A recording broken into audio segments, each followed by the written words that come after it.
Check, check. I'm fine. Hello, Miss Roan. I miss your family. I miss this guy. Hey, y'all. The, Hey, y'all. the left. How you doing, honey? There you go. Tuesday. What I'm excited about tonight, we're going to start back up on the 19th of August. 19th of August. That may be Wednesday. 22nd. 22nd. Okay. All right. Good morning, everybody. Thank you for coming to meet Matt Parker and the Parker family this morning. We welcome you all here. Those of you that are tuning in via Facebook Live, welcome also from your homes, or wherever you happen to be watching from. Randy's going to start us off with an opening prayer, and then we'll go from there. Let's pray together. We're glad you're here.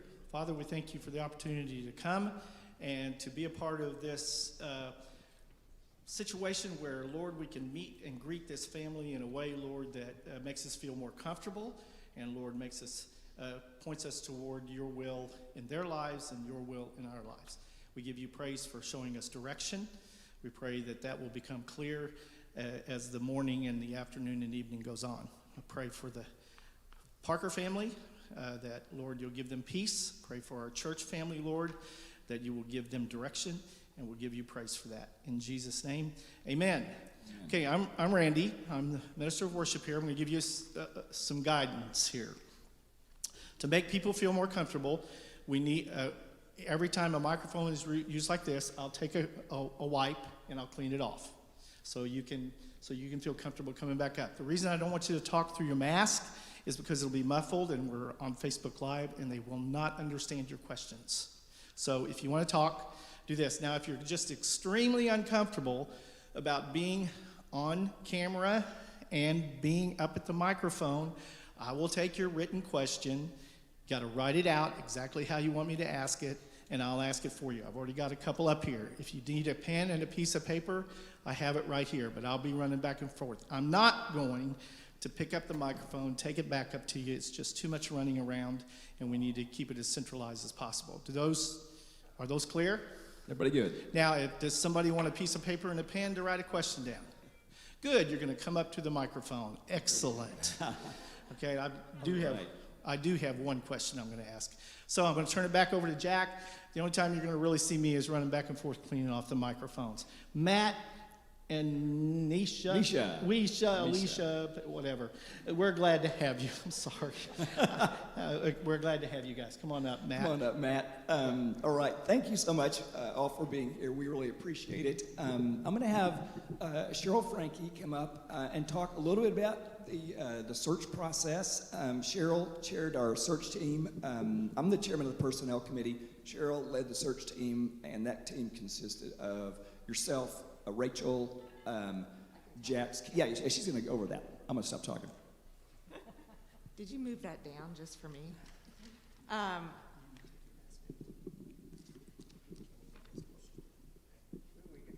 Can you hear it then? Okay, great. This was a great process. I'm blessed that we got to take part in it.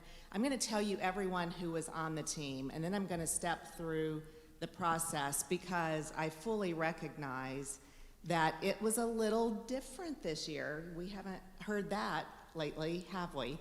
But normally, under normal circumstances, you would hear a little bit of an update from the team, and we didn't do that this time like we did before. So I want to kind of talk through some of that. And first of all, I want to introduce the team, tell you who was on the team. Not everyone is here today.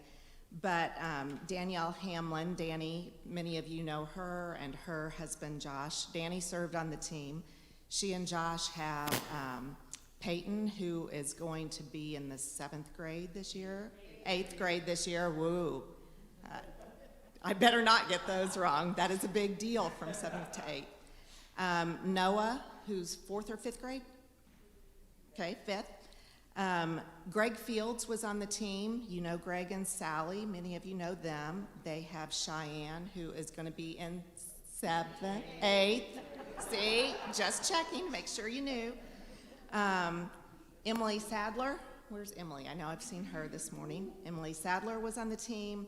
Jax Keating was on the team. What did I hear? Oh, gotcha. I said I didn't even say her grade. I couldn't have messed that up. Rachel Easley was on the team. Rachel and Dave have Kendall and Dylan. Junior and eighth. Okay, there we go. And then I was the old person on the team with people who used to be in the youth group. So we worked together really great. Now, the interesting thing, which many of you have had to experience in life too, is we did everything by Zoom. So all of our meetings were held that way. But the way the process went, the church put out the ad for the position and immediately started getting response back.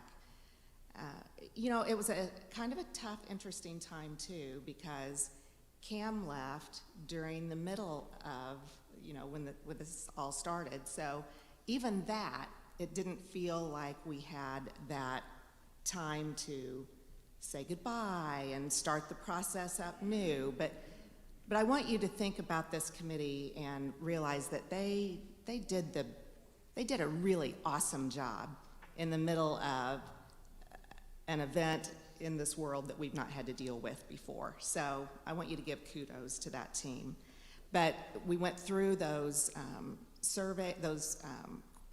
resumes as they came in. We all looked at those and got together by Zoom, discussed those. But one of the things that we really wanted to pay attention to very, very closely was what you all felt like God was telling you that we needed in a future youth minister. So in order to find that out, we did a survey. And Rachel, if you don't mind, I'd like you to come tell a little bit about that survey process that we sent out to the church and the responses. So what kind of helped guide our thought process from you all as we were reviewing those resumes? You gonna wipe that down?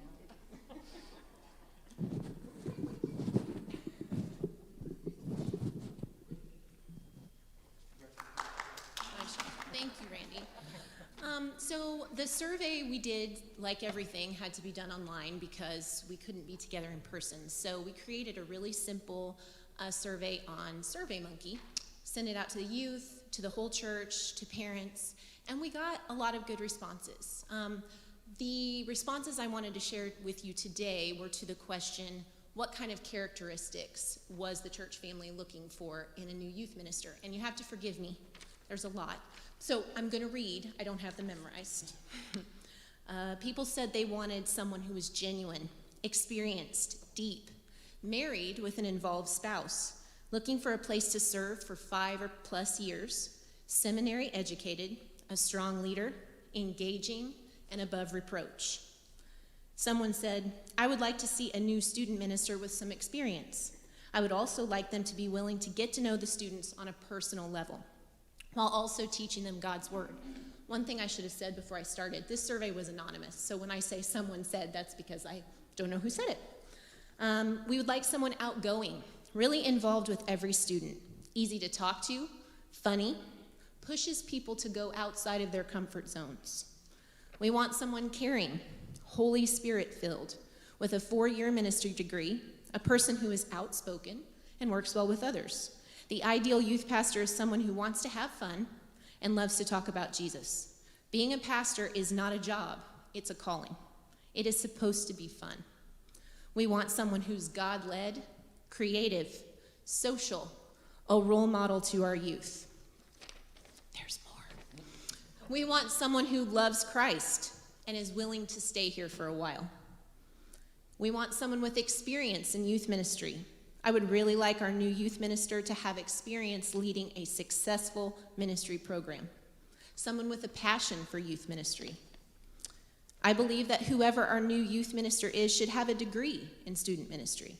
The knowledge of the word is more important than anything else to me. Our minister should be able to share knowledge of the word off the top of their head. This may be a given, but someone who has an obvious fire for Christ, who will teach and speak to our students with that same fire and passion. I want someone with proven vision and leadership for youth ministry. And then the last one I'll share, there were lots more, but we don't have time for that. I want you to hear from Matt. The last one, for my ideal student minister, I want someone who can be knowledgeable and serious when it comes to teaching. But I also want someone who can be fun to be around. My ideal student minister would be fun and outgoing, as well as professional. I also want someone who will be 100% committed. It's disappointing to me that I am only in the student ministry for 6 years, but yet I've already had 2 different student ministers leave. I just want a fun, relatable minister who can be a leader and has a passion for Jesus. That's it.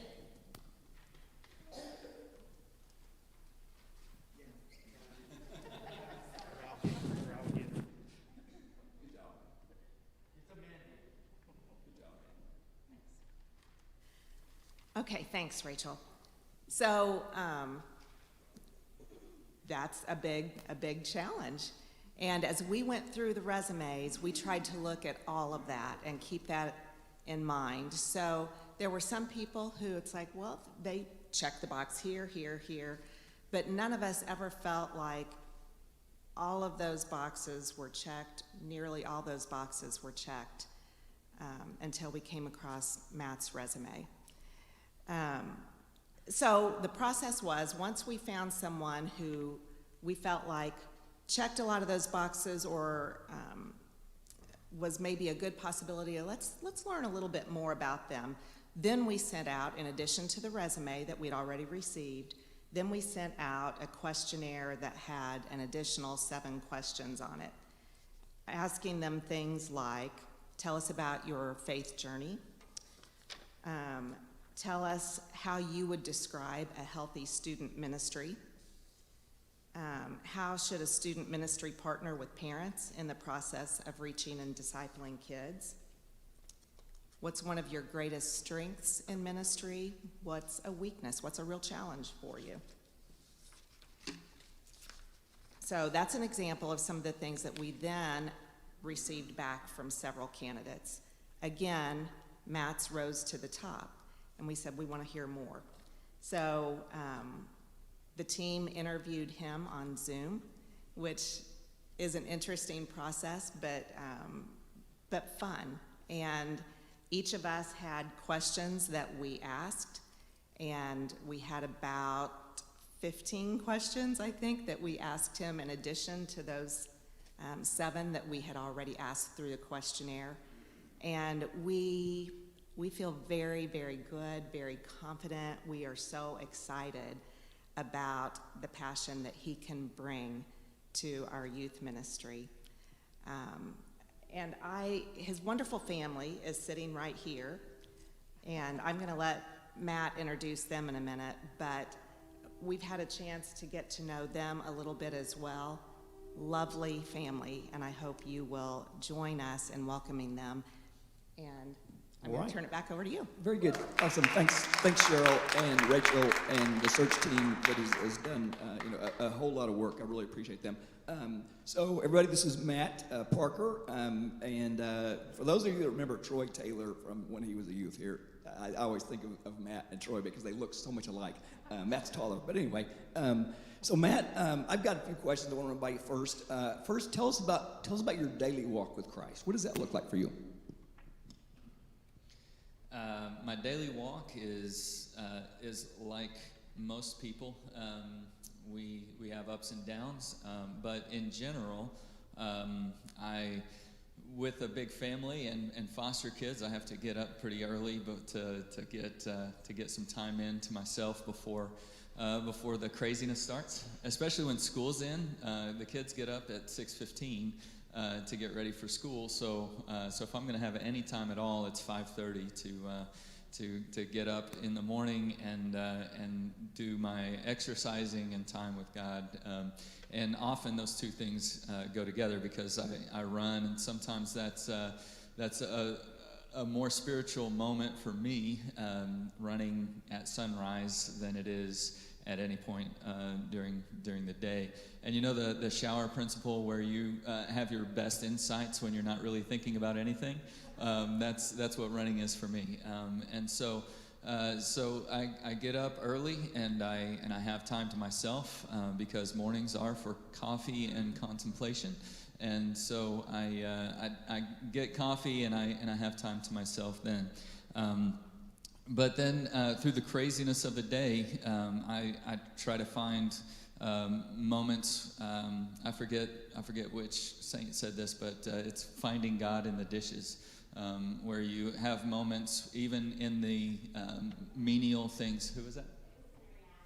Henry Nouwen. It wasn't him. He was quoting somebody else. Saint Benedict. I forget anymore. Saint Paul. There it is. Brother Lawrence. There it is. Yeah, that's it. And so anyway, so it's those moments doing menial tasks and things like that where you actually do all things for the glory of God. And whatever you do, whether you're eating or drinking, you're doing all things for God's glory. That is an important thing for me to consider. But then I have probably more than most people. As a pastor, it's I have moments in the office. I get paid to have time with God, and so that's something that I try to make an important part of my day. Also, I have 3 or 4 books that I'm reading pretty much constantly at the same time, trying to understand the depths of God as we move forward. But so my daily time with God is often is in some ways consistent, in some ways inconsistent, depending on the day. And you understand exactly what I'm talking about, don't you? There are times when the alarm doesn't go off and I'm waking up at 6:30, getting the kids up and out the door. You know how it goes. And so sometimes things get a little bit chaotic, and I have to find other times during the day to spend time with God. But it is important. It's something that we have to be intentional about. But something I've been more and more convinced of over the last several years, especially after reading some books, specifically Skye Jethani's book, With. I don't know if you've had an opportunity. I highly recommend it. But he talks about seeing life less as life lived for God or under God or over God, and more with God. So everything we do, we are seeing as part of our spiritual life, as part of bringing glory to God. And so our daily walk with God is not this moment, this 5 or 10 or 15 minutes of quiet in the morning, but our daily walk with God is through everything that we do, through finding God in the dishes, and through those moments that we do spend time to be intentional about that. But it's seeing our entire life as lived in the presence of God. And so this is something I've been trying to be more intentional about considering in my own life, as in my daily walk. All right, thank you. Okay, next question. Some kids are natural joiners, whether it's teams or groups or what have you. But how have you reached out to kids that are kind of on the fringe, that joining a group is for them a bit of a challenge, whether it's due to just their personality or fear or what have you? What's been your experience with that? My experience with that is I was that kid. You might not be able to tell right now, but I'm an introvert. I'm kind of on the border of kind of the introvert-extrovert line, right? So I'm on the introverted side. So I guess you could say I'm an extroverted introvert, right? That kind of thing. But when I was a kid, I was all the way introvert. I would try to make myself extroverted because that's what it seemed people valued. And so it was just awkward. And so I was that kid that didn't have the friends. In fact, Okay, so this seems like an oxymoron, but my friends called me no friend in middle school. Misha knows who I'm talking about, and I still have friends that I keep contact with from middle school who their nickname for me is no friend, because I was that kid on the playground playing by himself, not his self.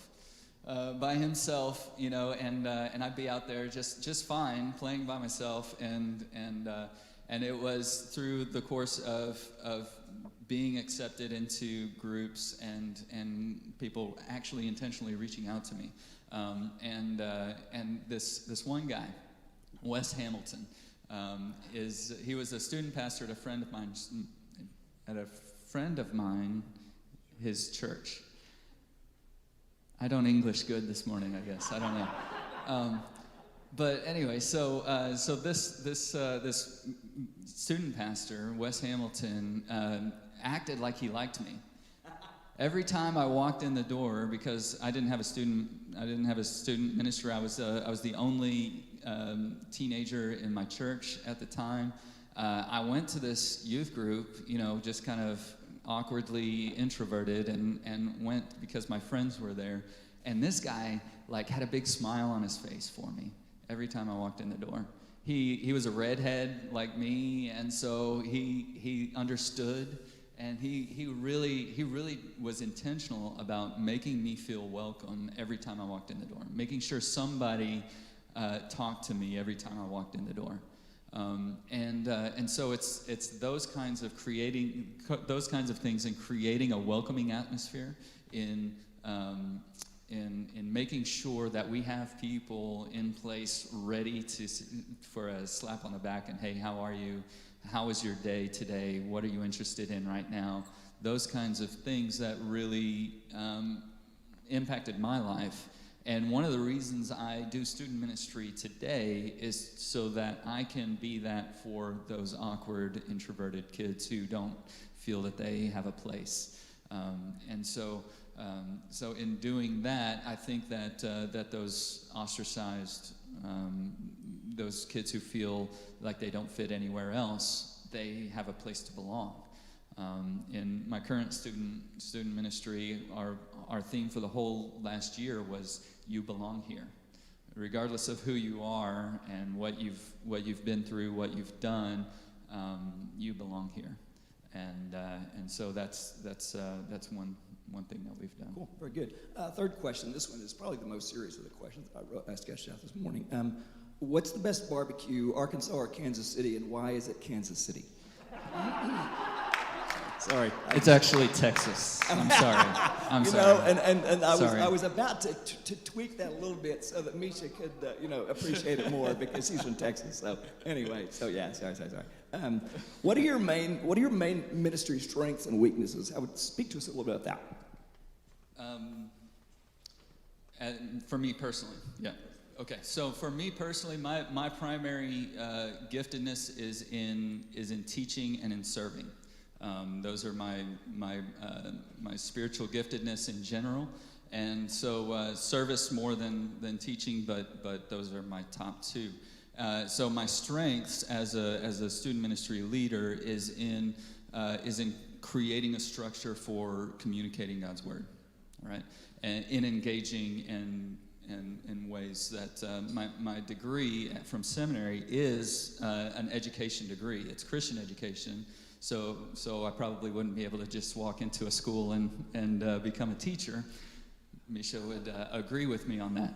But in moving students from one position in their path of discipleship to the next level, that is kind of my passion and what I do best.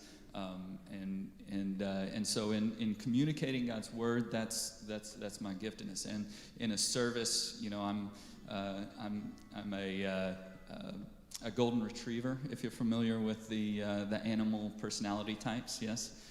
So I am the guy who will serve, who will be right in there with people doing the ministry and stuff like that. So those are my strengths in serving, and I consider it servant leadership is ministering in the trenches with with people. In fact, I like thinking of it as ministry with students rather than ministry to students, because we are trying to be those leaders together to develop leaders in service to the church. And so that's kind of my focus and one of my strengths in ministry. My weakness, my greatest weakness is the detail work, is the administrative stuff. And so I have to get ahead of things. I've been doing this long enough to understand this about myself. And so I have to really get on the details of events and things like that ahead of time. So I've created this structure to fill in the weaknesses for myself, and also bringing in other people to fill in my gaps is something I've learned is key there too. Very good. What about ministry challenges going from a place like Arkadelphia, about 10,000 people, if Wikipedia is correct, or Siri? I think I asked Siri that one question. And coming to a town the size of Lee Summit. What do you think about that? It's huge. I mean, we have one high school, we have one middle school. Well, there's Bismarck, and Gurdon, just smaller schools around. Bismarck, everybody knows Bismarck. Yeah, everybody knows Bismarck. Bismarck, Arkansas is, the place to be, right? But sorry, I have so many jokes I could tell that wouldn't be appropriate, right? In this We don't have time for those jokes. Don't have time for those. Anyway, so there's one high school in Arkadelphia. There's one football team. There's and so here there are 3 and probably more represented in this in the student ministry, and so that's a major thing. But like we've got ministry experience in Garland, Texas, right outside of Dallas. I've got ministry experience in Gurdon, Arkansas, way out in the sticks with 8 kids and a Bible. That's pretty much all we had. And so I've got this. Oh, we had a hot tub baptistry. And it was this old one-room church, 100-year-old church we put this hot tub. One of the church leaders was a hot tub salesman. So he brought one of those hot tubs in and filled it up, and the church sank. It was not structurally sound for that. So anyway, but challenges, it's people are people everywhere. And we see similarities. We've already seen how the interconnectedness, even in 90,000, 92,000, something like that, with an 11,000, there's the same kind of people are people everywhere, and the same kinds of brokenness, the same kind. We have different opportunities for our brokenness to manifest itself, but the interconnectedness of people, it's like knowing who to talk to is exactly the same, Arkadelphia or Lee Summit or Kansas City or Dallas or New York City, so these are the same. People are the same everywhere. Very good. Tell us about mission trips that you've led in the past. All right, so I have to. We've done a lot. Initiated and led trips to Mexico from the first moments of our student ministry, just because it was the most accessible. Is that Mexico, Missouri, or Mexico the country? Mexico the country. Okay. From Matamoros, we formed we knew this guy who had a connection in San Felipe, all the way down in I forget the state of Mexico. It was Tamaulipas, I think. Anyway, is that right? San Felipe, Tamaulipas. So we had this connection. One guy and a van, and we just took off and went straight through and helped to support the church in San Felipe. Did that for a couple of years. I've been part of trips to Paraguay at our previous church. We've done international trips there. And Mexico and Paraguay, are those the only? Belize. We did a trip to Belize with a missionary in our church, and I really feel that those international opportunities are key. Because if we're gonna really develop a missional mindset in students, we've got to get them on mission, right? So we've got to provide those kinds of opportunities for families and our older students, more serious students, to go and be a part of that. If we're intentional about it, if we do it the right way, we're not going to drop into a country, tell the indigenous people how to do church, and create an American church in a South American country, and then just to make ourselves feel better about it, right? We're going to be intentional. We're going to be relational. We're going to do it the right way. But at the same time, I've also initiated and led, and this is what I love to do with students, is to develop relationships with church planters in the U.S. We've been to Seattle and St. Louis and Austin, all over the place, going and supporting a church plant, providing boots on the ground, extra hands to do the work with them, to support them and what they're doing. And so, I'd have to be a little more specific if you want more details in that. I think that's all I. But that's one of my favorite things, is to do mission with teenagers. Yeah. All right. Okay, those are the only questions that I had. Randy, you want to start with the ones that somebody wrote out for you? Yeah, I've got two. Awesome. Actually, and the two questions. I'll do what I told everybody else to do. Matt, I've got two questions. I already cleaned it off. But I'll do it again after I'm done. I've got two questions from two different people. Now, they're multifaceted questions. The first one is from Cliff Hatchett, and I'm just going to read what he wrote, okay? A, Jack, I heard this week that you have told people that during this early part of this process, Matt pulled his name out of the running. Matt, number one, why did you do that? And number two, what compelled you to put your name back in? Now, there's two more parts to this, and then I'll restate them. B is, what are your feelings on what your availability should be after hours to youth and others in the church? And C, how many youth were in your current church at the beginning and at the end? So let's go back to the first part. Why did you pull out, and what compelled you to put your name back in? And then I'll repeat the others. All right, so when we got the word that the position was open and we were asked to consider it, we did. On a matter of principle, I don't put my resume out there. I don't send I don't hear about positions and then send my resume to it. I'm not looking on, the church version of Monster.com. Monster.com, is that right? Monster.com. I'm not looking for the next best, better thing for my ministry. And so I don't just send my resume out just because I hear of positions, right? But if somebody comes to me and says, my church has this position open, would you consider it? Why don't you send me a resume and let us consider you for the position? On a matter of principle, I send it. This is not the first church who has asked me to do that since I've been at Second. And on a matter of principle, I send it because I don't want to close a door that God wants to open, right? It was advice that I got early in my ministry, and I feel that it's the right way to go.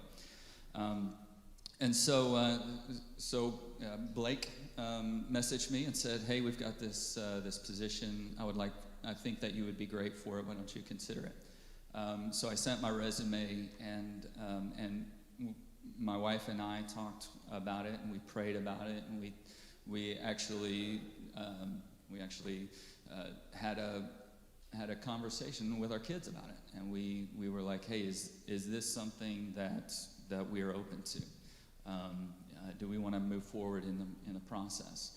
And so at the time, this was back in March when this happened.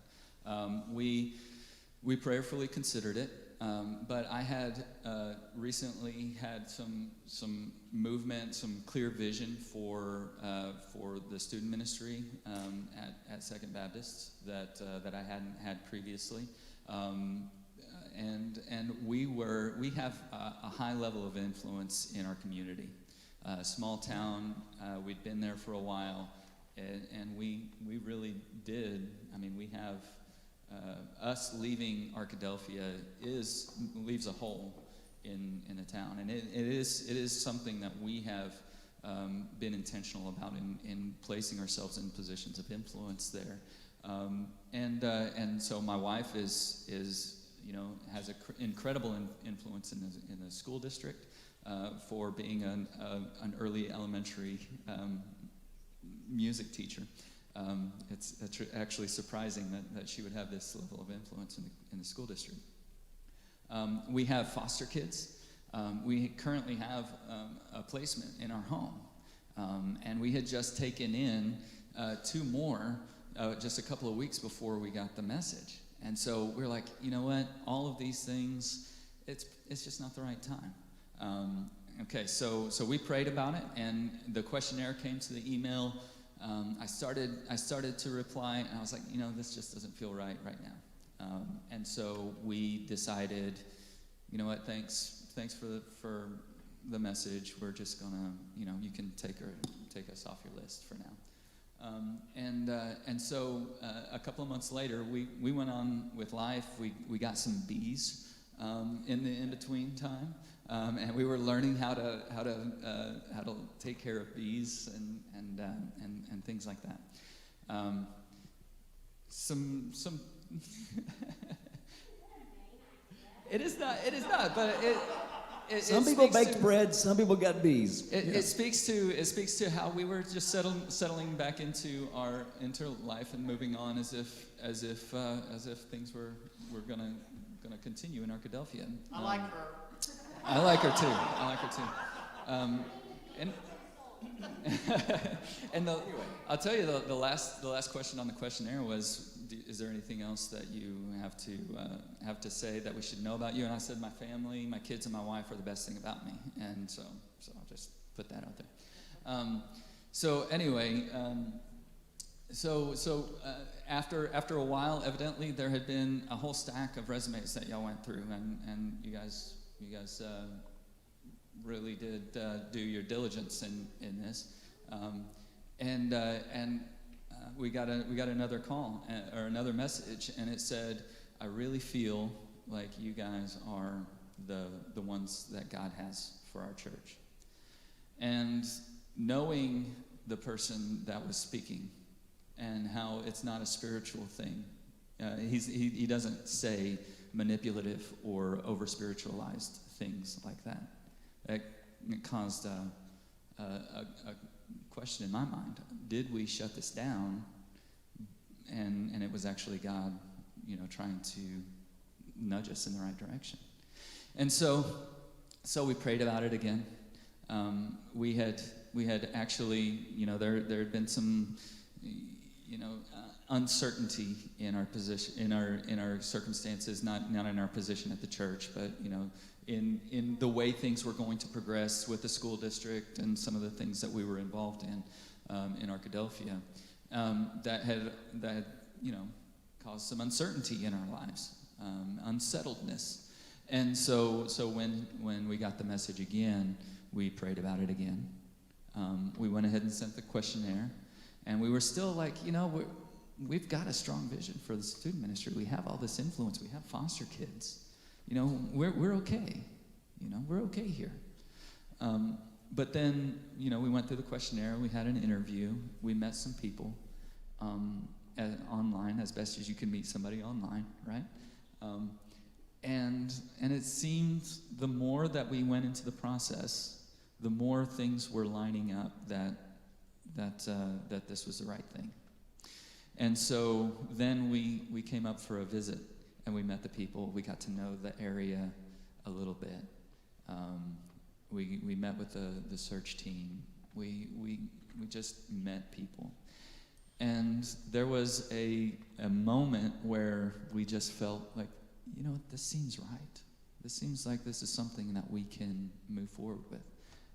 And each step of faith that we took, things started lining up more and more and more. And each step of faith we took, 2 or 3 more details would fall into place. Take another step of faith, 2 or 3 more details would fall into place. And so it became clear to me that this was something that God was leading us to. Misha described it a couple of weeks ago like a cattle chute. Like we would try to move out, and God would keep us going in the direction, and it keeps leading us to this this church and this place. So. The second part of that. Yeah, was, there's did you two read more, and I'm gonna. Okay, I'm gonna that was a long-winded question to Yeah. a short question, long answer to. The two follow-up questions from the same person, Cliff, are what are your feelings on what your availability should be after hours to youth and others in the church? Okay, think about that. And then the final one is how many youth were in your current church at the beginning and at the end? Okay, the second part of that question is I'm a student pastor. That is an inherent part of who God created me to be. And I don't take my student pastor hat off at the end of the day. I don't leave the office and I'm like, okay, well, I'm not a student pastor anymore. I'm going to go to the store and do whatever I want to do. Okay, so I am a student pastor. That's part of who God created me to be. And in that respect, if there is a student ministry need that comes up after hours, I mean, student ministry, an arbitrary number, 90% of student ministry, it's not researched, but that's just the number I come up with. The vast majority of student ministry happens not in the church office. Not in planning events or programs, not in setting up pizza for a game night. It's not in that. It's in the one-on-one interactions. It's in the phone calls. It's in the going to games and building relationships. It's in those moments where student ministry actually happens. In fact, I feel. Except for my study time, when I'm in the office and I'm studying and preparing and getting ready to deliver messages or create curriculum or whatever it is that's going on, I am unsettled in my time in the office and wish I were with the students. That is one of my heartbeats. I go to lunches, I go to games, I interact with students as much as I can. Now, there's a moment where every night where my phone goes off because it's not appropriate for a 43-year-old guy to be texting, 12-year-old girls. That's, there's a moment when that is, not cool. You know what I'm referring to. Okay. And so there's a moment where that has to be cut off, and I'm with my family. I'm eating dinner with my family, so I put off returning a text until I'm no longer in the moment present with my family, right? There are those moments where I am fully present with the people I'm with, especially these guys right here. But, I'm a student pastor, That doesn't mean that midnight, just because you feel like coming over to my house, I'm going to open the door and be happy about it, right? Hey, you want to play cards for a little bit? No, I don't, Go home and go to bed, right? But I am open to spending time with teenagers. That I consider myself to be a very relational pastor. Okay, so the second part of that second question. All right. So this is an interesting question because ministry, God gives you who you minister to, when I came into the student ministry at Second, it was very much an attractional approach to student ministry. I don't know if you know what attractional means, but it's pizza and games and you get kids in, it's a butts and seats and kind of mentality. You get them there by any means necessary and you give them Jesus, right? We were bringing kids in from the community on vans and there were 70 kids in the student ministry at that time. We would go out into the poor neighborhoods and pick kids up, whether their parents knew they were with us or not, and brought them in and gave them Jesus, right? And that was the mindset. And it was your typical model of student ministry. You know, you stand up in front and teach, and you have a couple of songs of worship, and you teach, and you play a game, and you go to small groups, all right? And I understand that's kind of the model here. But the mindset was very much, let's get their butts in the seats and then give them Jesus, right? And that wasn't my philosophy, all right? I am very intentional about building disciples, right? And we tried that for a few years. In fact, there was the tipping point for us was the night we had over 100 students and not enough volunteers to be there. That's the night police were called. Aunties were in the parking lot calling the police on us because there were kids just running all over the place. That was a tipping point for me because I'm like, we've got to do something about this. This is not healthy. This is not sustainable. We were feeding a full meal only on the youth budget for 80 kids every night, every week, and then all of a sudden it's building, and we didn't have the budget for it. We didn't have the adults for it. We're a two-college town, so we were leaning on college students to do the student ministry, and this was shortly after I came on, and it just wasn't sustainable. And so and the behaviors that we were seeing, people weren't equipped to handle, right? Right. Yeah. And so we had to. It was a tipping point for us, and so the number is actually inflated.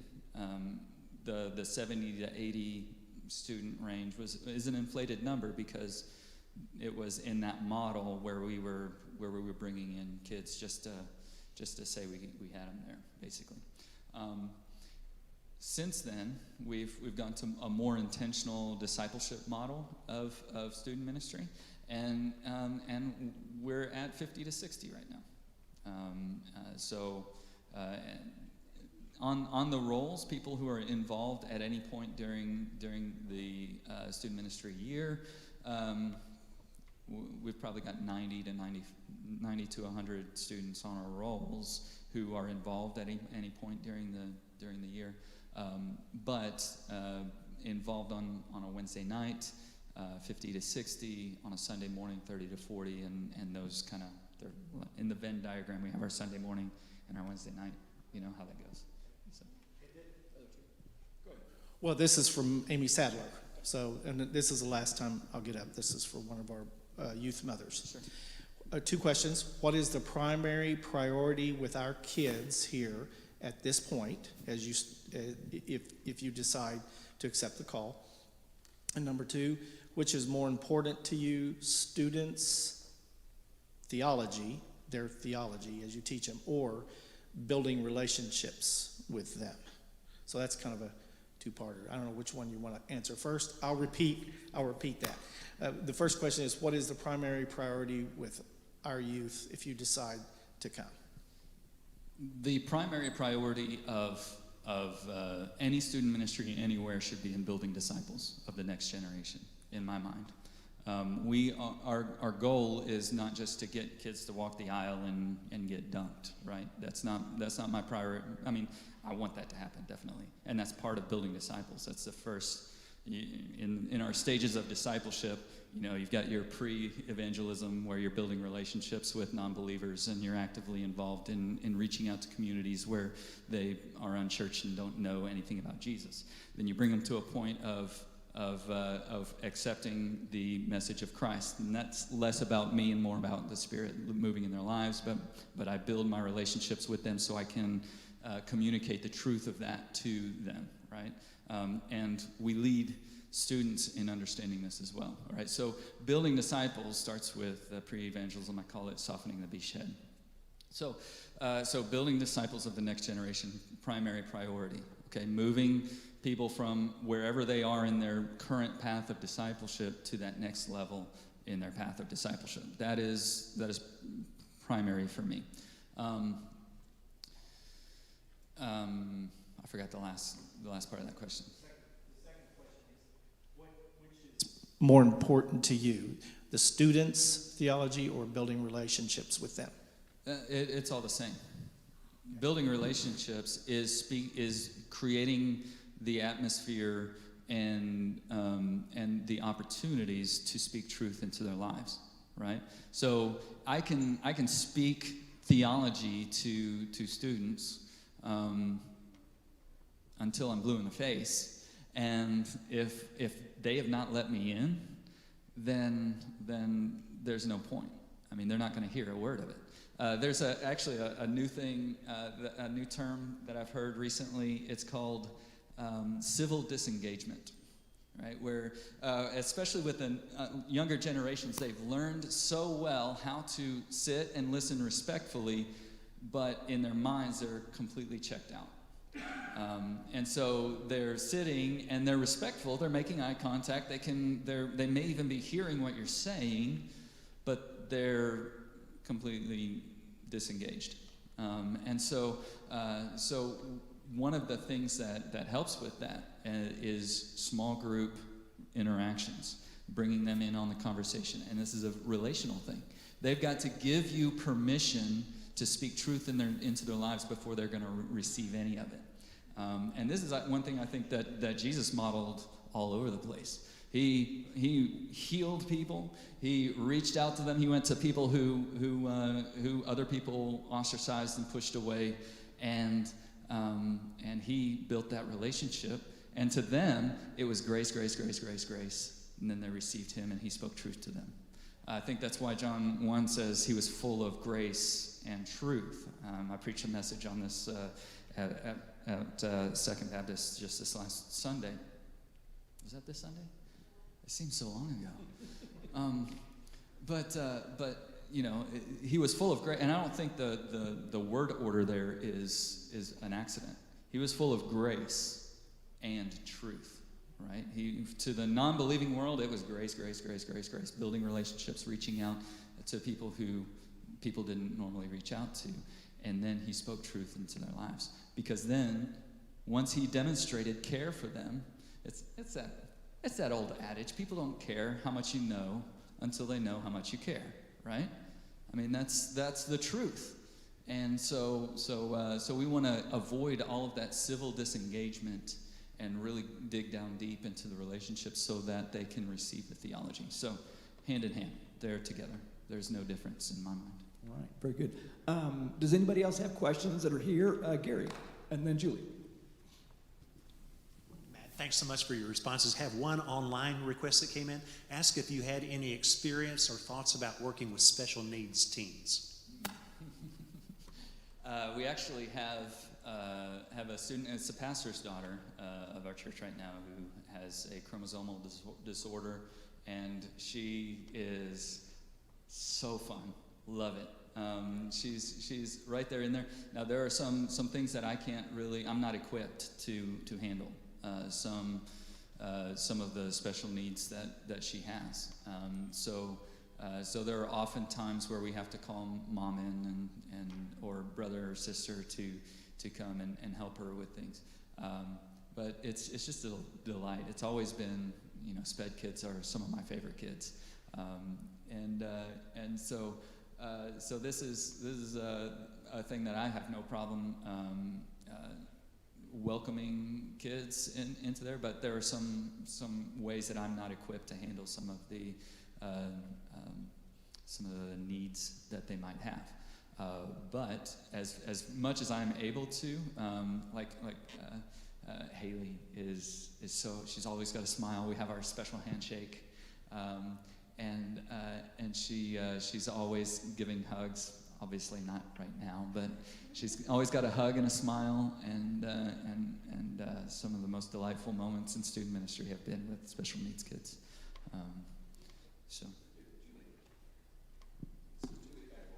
Hi, I'm Julie Vandervoort. I have a son that's going to be a sophomore. So my question kind of piggybacks off of Amy's. If this all comes to be, you're already walking into a situation where some of these kids have already had 2 youth ministers.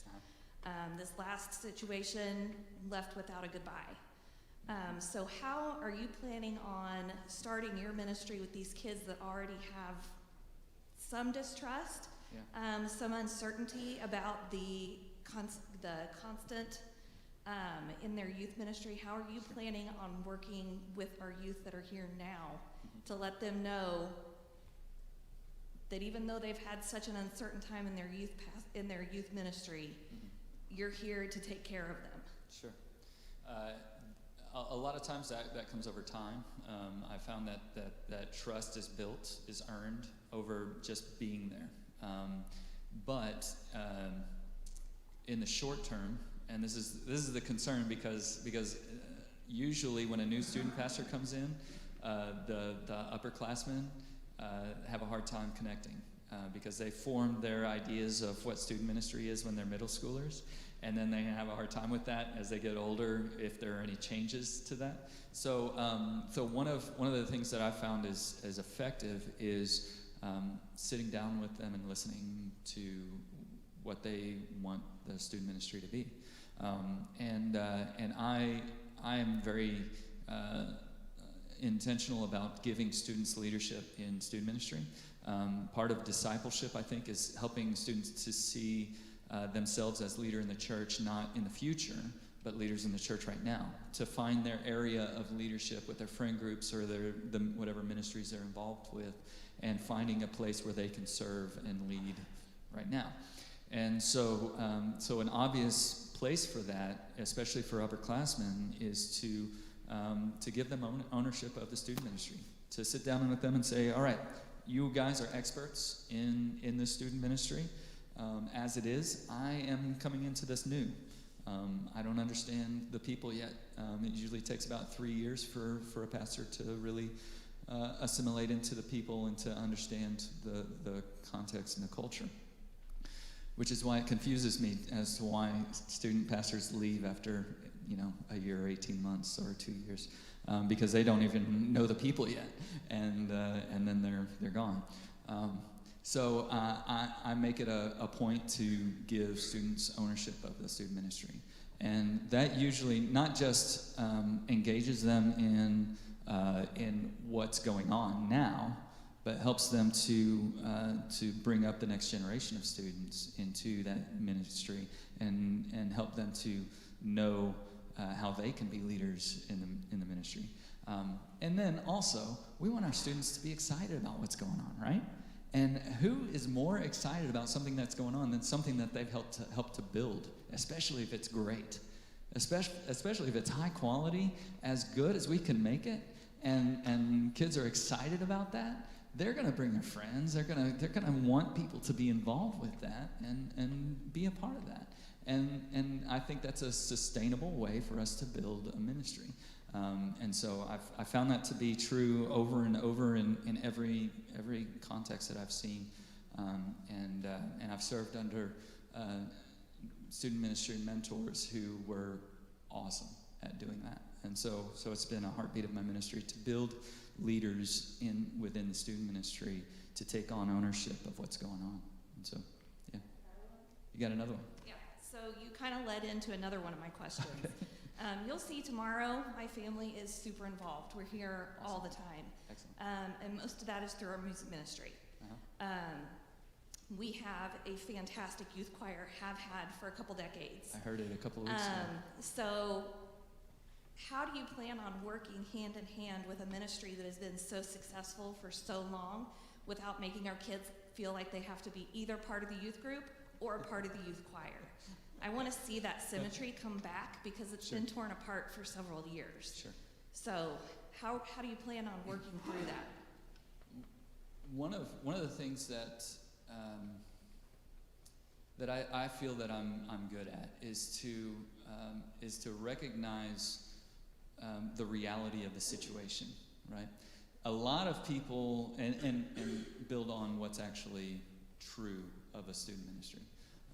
A lot of people come in with an idea of a structure, a program that works in one context, and then they try to overlay that onto another context.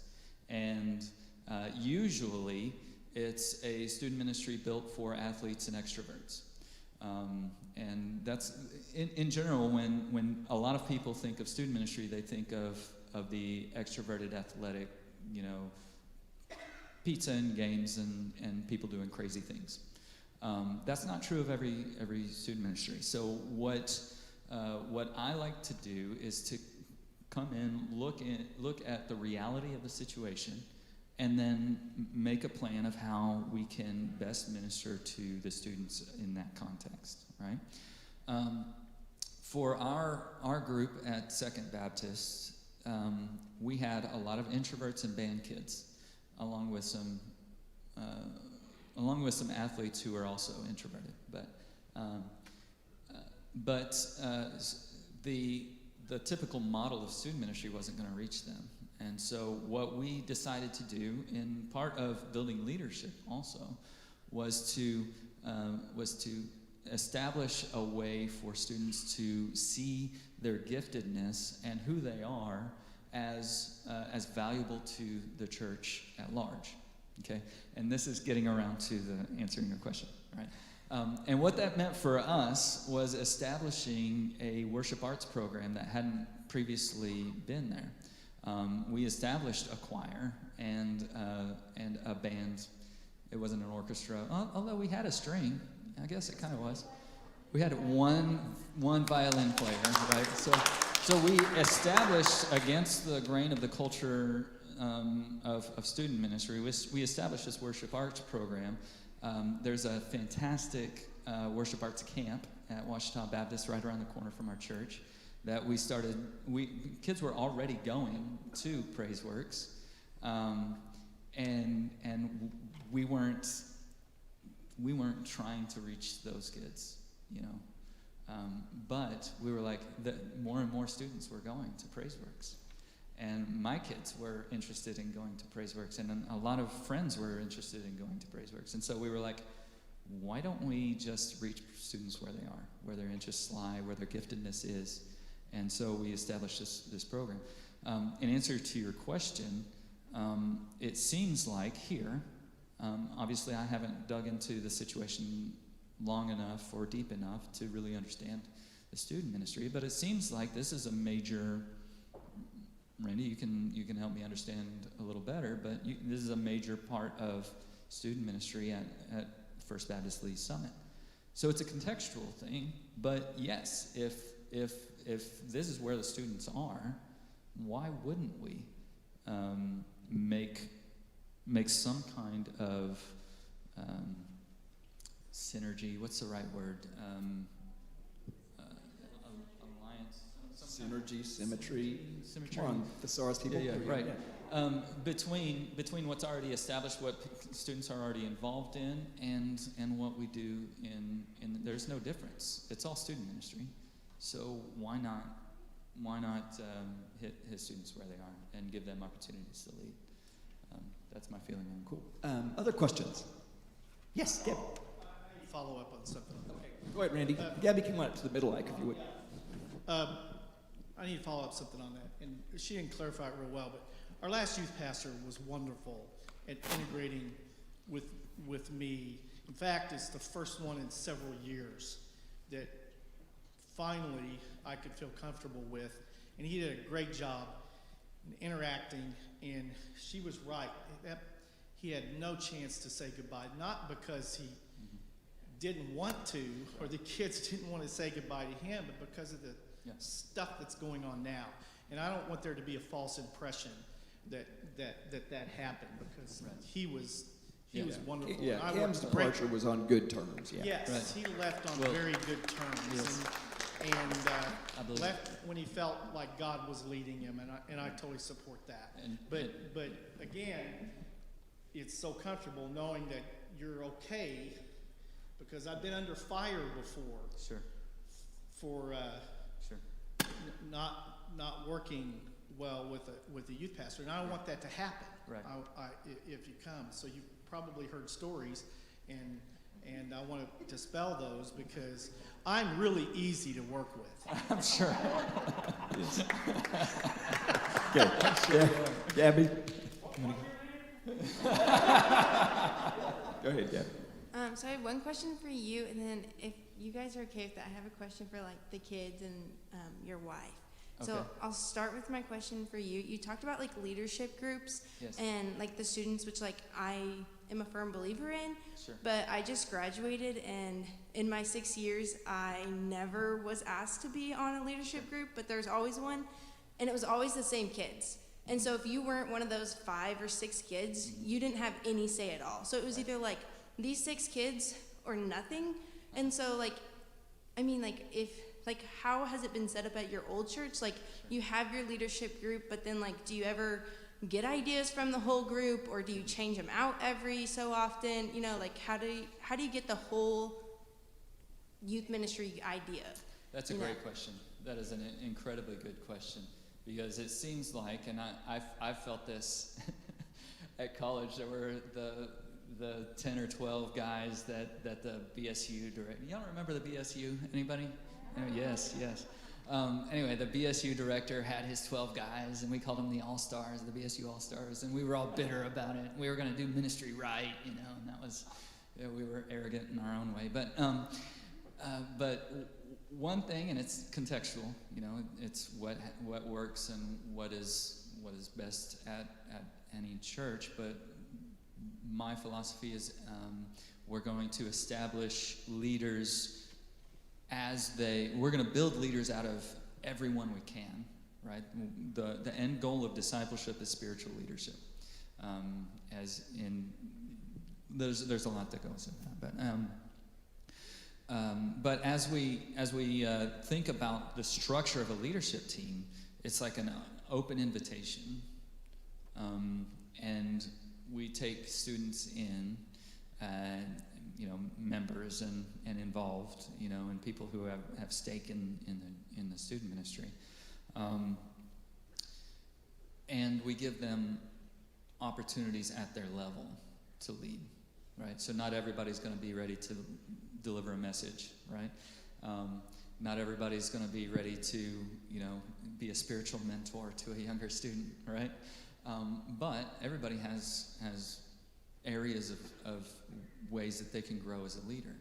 And so we do like leadership development Bible studies, and I love that. I've got several groups that I follow that help me understand better how to do that. And so it's a sort of almost an open invitation. Hey, y'all come be part of this leadership group. We're gonna decide how we're going to minister together and lead together into the community. I also have what I call student summer interns, and we have a lot of fun together. We play ping pong and gaga ball and all that stuff, but we spend some time learning together, leadership development. We spend time dreaming together, planning events and coming up with ideas for new things that we might do. And we spend time doing projects together. So we've built a ping pong table. We've built a gaga pit. We've done service projects in our community. So those are just things that I have done in the past. Doesn't mean that's going to fit in this context, but that's kind of my style, is bringing leaders up in their. Yes. He says he wants to be a student summer intern. Mm-hmm. And so the leadership there is determined by who wants to do it. Mm-hmm. Okay, so just for those of you that are watching online and didn't hear that, Misha said he doesn't handpick the interns. They step forward and so there's an invitation, and then those that respond to the invitation are part of the interns. Yeah. And there are some, you know, you might be thinking, yeah, you might have some hard cases where they have a different idea of where the student ministry needs to go, or they might be unspiritual in their approach, and they might be, you know, a cog in the wheel, and yeah, that they don't usually last very long in our structure because they don't want to, because of our expectations. What was the question you had for the family? Yeah. So, whenever I was going into 7th grade, which is like going into middle school here, I had to move 30 minutes away. And so like, I know, and like that was like detrimental to me. And you guys are moving like 7 hours away, which seems like crazy. So I just wanted to like hear from like all of you guys, like what's that is like, and then yeah, like just like how, like what your actual like thoughts and feelings are on it. All right, who wants it? Let's start with Marilee. So this is the 16-year-old. First off, hi, I'm Marilee. What's your name? Gabby? Yeah. Nice to meet you, Gabby. It's hard, not gonna lie. Arkadelphia is a place where we love the people, and we love the things that we have built with those people. But opportunity-wise, and I hate to say that, like quality-wise, Lee Summit does have a lot to offer, and so if we could just pick up all the people that we love and all the places that we love and bring them here, then this would be like the perfect opportunity. I love what this church is, and I love how Dad would fit into this church. So even though I'm sad about leaving the old place, I'm also excited to be here at this new place.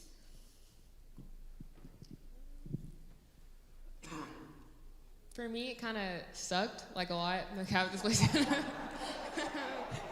Cassidy brings the truth right here. Oh, I'm stand good. up?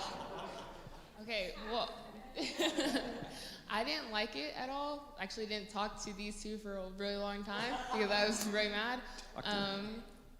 But like Marilee said, if we could just like take the people and bring them here, it'd be a lot better. It's still gonna be hard because this is like I don't know anybody here, and our town is like in our grade there's like 60 people, and we all know each other since like kindergarten. Here, we're not gonna know everybody, and we won't know anybody like till the end of the year, so it's kind of like it's really scary. But he's valued here, and I know that he's gonna grow here more than he will. Well, not more than he will, but like he'll grow here, yeah, in a different way. So yeah. All right, let's hear from the son. Gosh, I feel like I should have prepared flashcards or something. And in fairness to the children, we did not warn them that they might get a question, so they're doing great. Well, I guess questions are welcome. Yeah, I tried to handle it well because I know that this is hard on all of us. Of course, I am sad.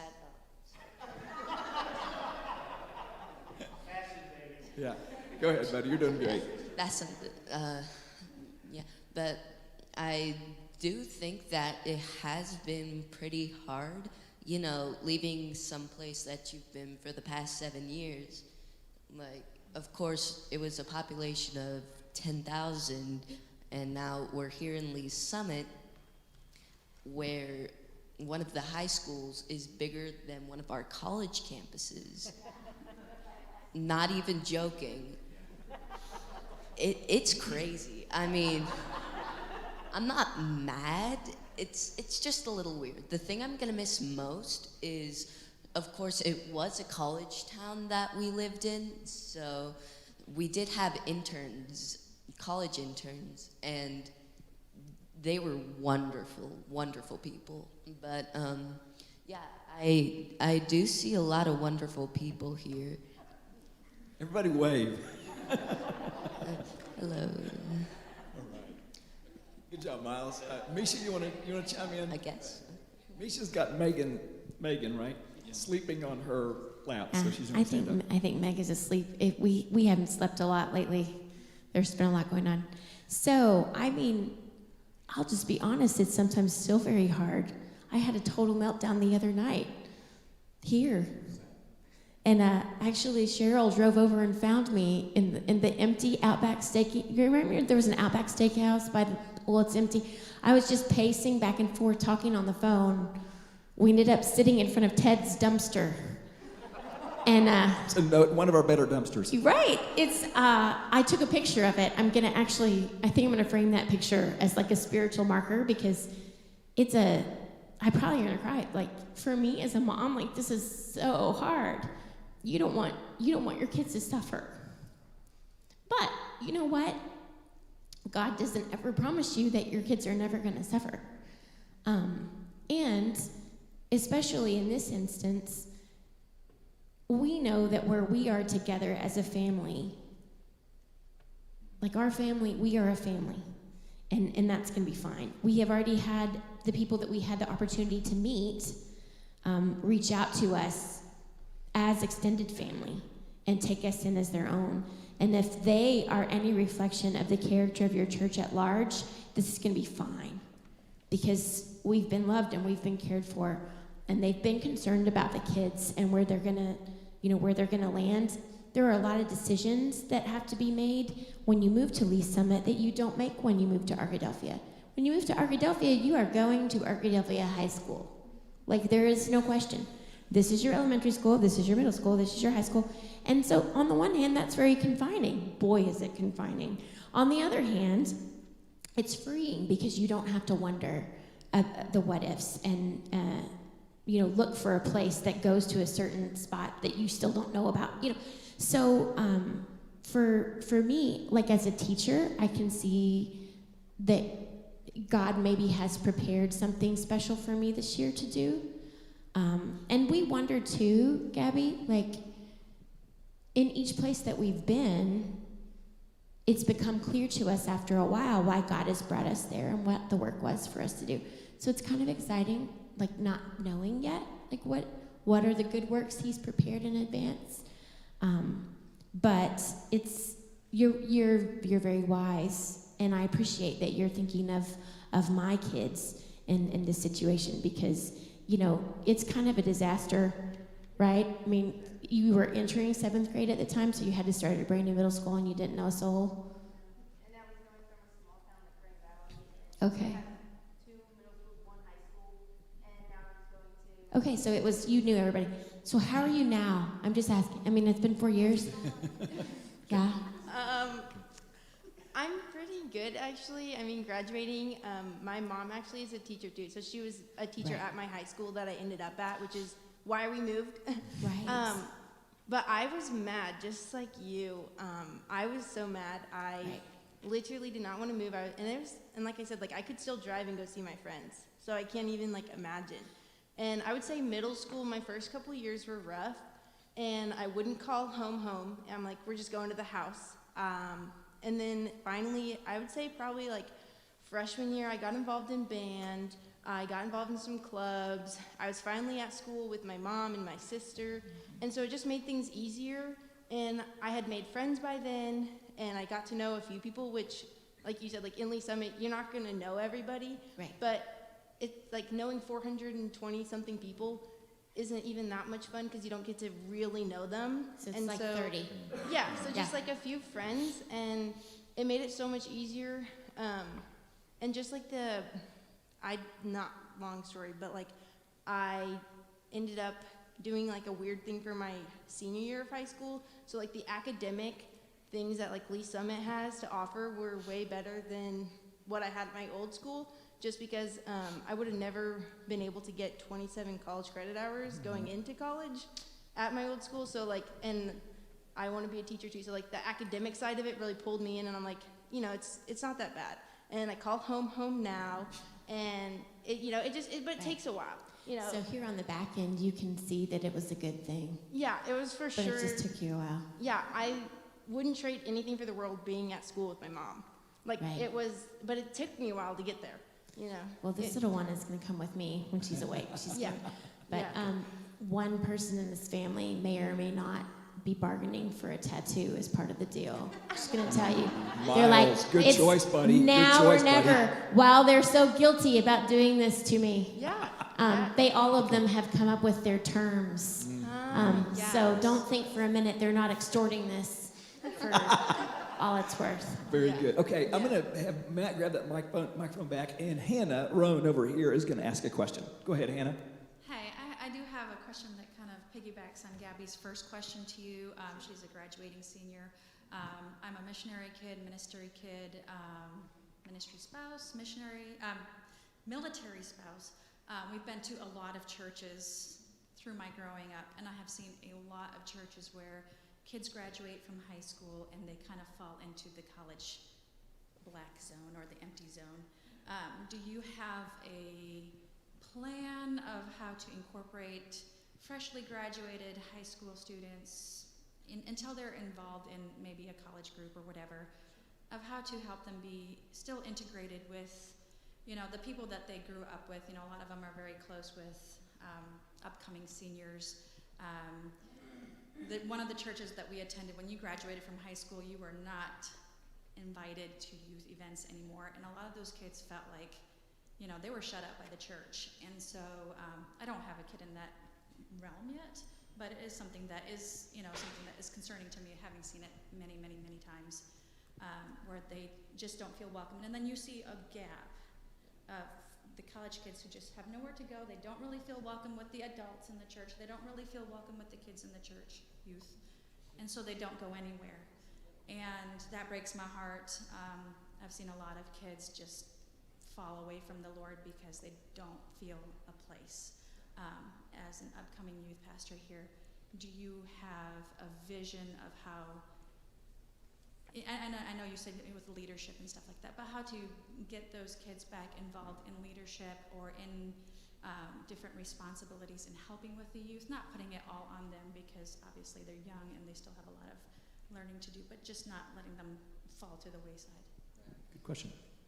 Yeah, that's an important deal, especially as we're hearing things, you know, overblown statistics like 80% of students will leave the faith when they go to college. That's an overblown statistic. You can use statistics to say whatever you want them to say. But there is some truth to the fact that we, as a church, as the American church, haven't done a good job of building disciples, resilient disciples who last through their college years and who stay faithful through their college years. Actually, back to the books. Faith for Exiles is a great book by Mark Matlock, who's a hero of mine, and Dave Kinnaman, who took over the Barna Group after Barna passed. And they wrote a book last year, came out, and Faith for Exiles, and they traced resilient disciples, and they looked back at the student ministry years and the commonalities of what helped them to weather the college years. And so that is an important book for us to consider, an important idea. As far as engaging college students, most churches go to, if we're going to reach this certain demographic, we're going to hire a staff member and build a program. That's one way to do it.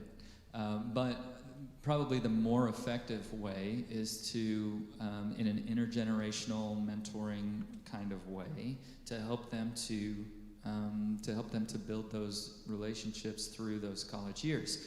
And so, if they are here and going to local universities here, what is it, UMKC, Longview College, UMKC. There are several around the area, and I assume that there are some college students who come to this church. One of my favorite things, and Miles alluded to it earlier, is to have college student volunteers, and really, and one of my favorite volunteers, and one of their favorite volunteers in our student ministry is Jenks. Anthony Jenkins, he came to Second Baptist when he was in 8th grade, invited by one of his friends. His family didn't come to church, but he was there, and he has been there ever since, and he graduated college this year. And he's been one of our most faithful. He was a paid intern for a little while. He's done it all. He goes on trips with us, and I love having them lead small groups, and for in Arkadelphia, one of my unique opportunities there was to speak into the next generation of pastors. I taught a class at Ouachita. I have interns that come to us to learn how to do ministry and to be involved in church work. And we just have a load of college students who are passionate and involved, and they want to serve and lead in the church. All right, so I love the energy. But I think what's important is the intergenerational impact. So we have older generation impacting younger generation. We have multiple.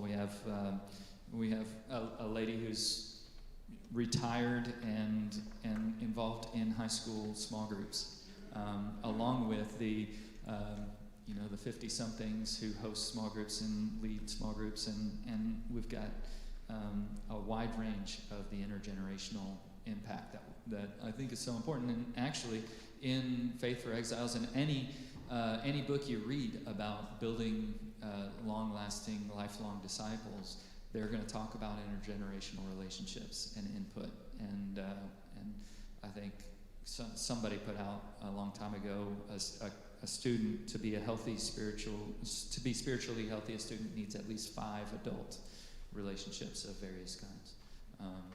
So. Cool. Very good. Generally, we have about 5 minutes. We do have a hard stop at 11:30 because there's a wedding, and if we don't want to be in the wedding, so come on up and ask your question, Emily. Go ahead. We can offline your other question if you want to. Yeah. Hi, I happen to be Gabby's mom. But your family has made some pretty definitive moves here recently as far as, coming here, resigning.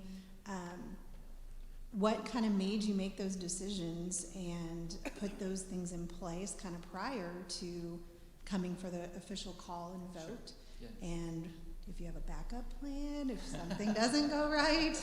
Right. Well, one of the things you'll find out about me is when I'm convinced that something is right, we do it. Right?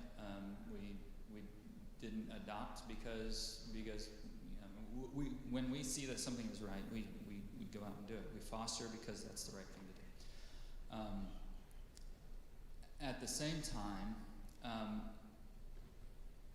there are things at this point in the summer that have to be done, especially for a teacher, especially for kids going into school, especially for, there are things that have to be done at this point in the summer, or else we would be in a mess later. My position at Second Baptist isn't officially resigned. When we communicated to the church, we said we're going in view of call. That's, in Southern Baptist parlance, that's, everybody knows what that means. That means we have decided that this is the right thing, and the church needs to meet us and decide that this is the right thing, right? Right? So it actually, the whole process of hiring a Southern Baptist minister is. Yeah, I was driving up here as I was driving up here this morning, I was thinking, I wonder what it would be like if, so I work for a company called Baker Hughes. If I had to be approved or voted on by the people that work for Baker Hughes, should we call Jack to be a project manager here or something like that? Anyway, I just thought it was kind of funny. But anyway, so unique stuff. So at the same time, we live in a small community. We're people of influence in the community, and July 1st is kind of the cutoff for teachers, right? To resign and accept positions, and movements can be made after that, but generally significantly discouraged, right? So as soon as Misha's job hit, as her resigning her position, and we're confident other positions would be made available if by some strange chance this didn't happen, right?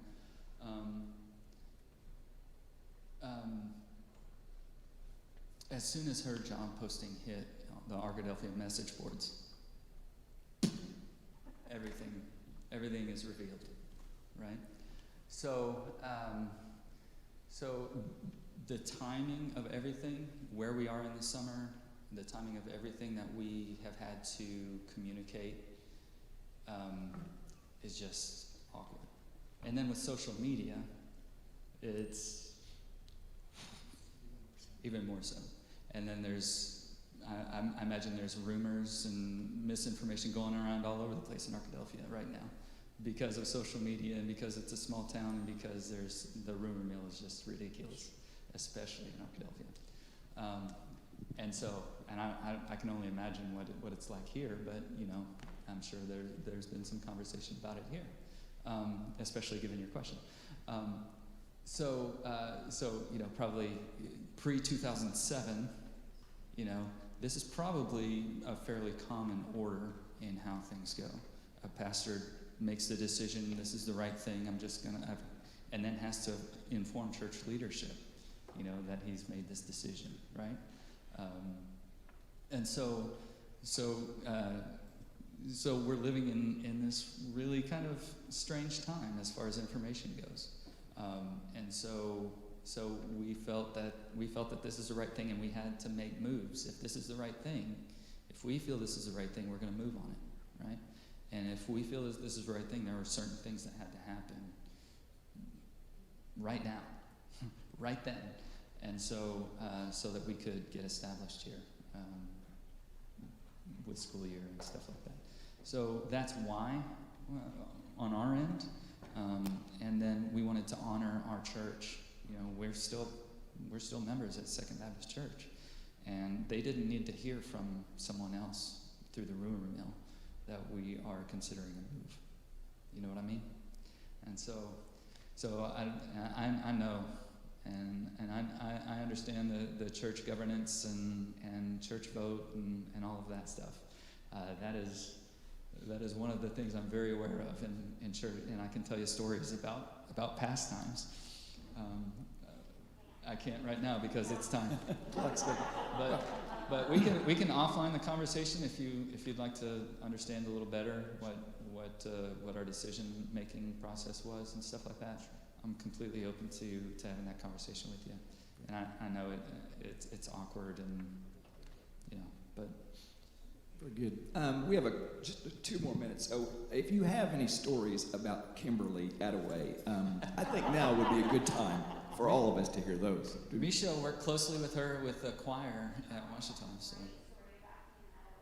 You know what? We're out of time now, but I just wanted to try to get a rise out of Kimberly. I didn't actually. I do want to hear the story, to be clear. But I don't know that if it's this is Matt's time, it's not Kimberly's time. So, yes, Randy, go ahead. Oh gosh, yes. Mike Godwin, back up there in the blue shirt. Art Robbins up there waving in the red shirt. Thank you guys so much, and for all of you out in Facebook land, hi. It's good to see you as well. I can hear you clapping in your living rooms. All right, let's see. Harry, would you mind closing us in prayer? I didn't give you a heads up on this, but I thought, you know what, when we get our deacon chair here, we might as well do something. So he's going to close us in prayer. Great Heavenly Father, we just give you thanks for this opportunity to gather, to listen, to get to meet and know Matt and his family. Lord, we would just pray that you would